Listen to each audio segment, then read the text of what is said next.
Push in বন্ধে ভারতের সঙ্গে সংলাপ চায় বাংলাদেশ। পররাষ্ট্র উপদেষ্টা জানিয়েছেন, এ নিয়ে দুই দেশের মধ্যে কূটনৈতিক পর্যায়ে আলোচনার চেষ্টা চলছে। সীমান্ত হত্যা নিয়ে প্রতিবাদ অব্যাহত রয়েছে বলেও জানান তৌহিদ হোসেন। এ সময় তিনি আরও জানান, বিচারের মুখোমুখি করতে শেখ হাসিনাকে ফেরাতে প্রয়োজনে আরেক দফা তাগাদাও দেয়া হবে। বিকালে পররাষ্ট্র মন্ত্রণালয়ে এক ব্রিফিংয়ে উপদেষ্টা বলেন, এর আগে শেখ হাসিনাকে ফেরত চেয়ে পাঠানো চিঠির কোনো জবাব দেয়নি দিল্লি। এই ঈদে জামা জুতো অ্যাক্সেসরিজের ডিসকাউন্ট। পুশিনের ঘটনা অনাকাঙ্ক্ষিত উল্লেখ করে তৌহিদ হোসেন বলেন, এ নিয়ে ভারতের সঙ্গে চিঠি চালাচালি এখনও অব্যাহত রয়েছে।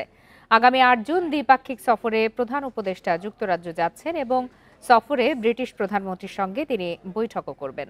ভারতের ট্রান্সশিপমেন্ট সহ অন্যান্য সুবিধা বাতিল প্রসঙ্গে পররাষ্ট্র উপদেষ্টা বলেন, দিল্লির এসব সিদ্ধান্তে বাংলাদেশের কোনো ক্ষতি নয়, বরং লাভই হয়েছে। এর ফলে নিজেদের সক্ষমতা আরও বাড়ছে। আমরা সাবস্টেন্টিভ একটা চিঠি পাঠাবো, যেটাতে কিছু পদ্ধতির কথা আমরা আরেকবার উল্লেখ করব এবং আমরা যে মেকানিজম আছে কনসুলার আলাপ আলোচনার, সেটাও আমরা ব্যবহার করার চেষ্টা করব।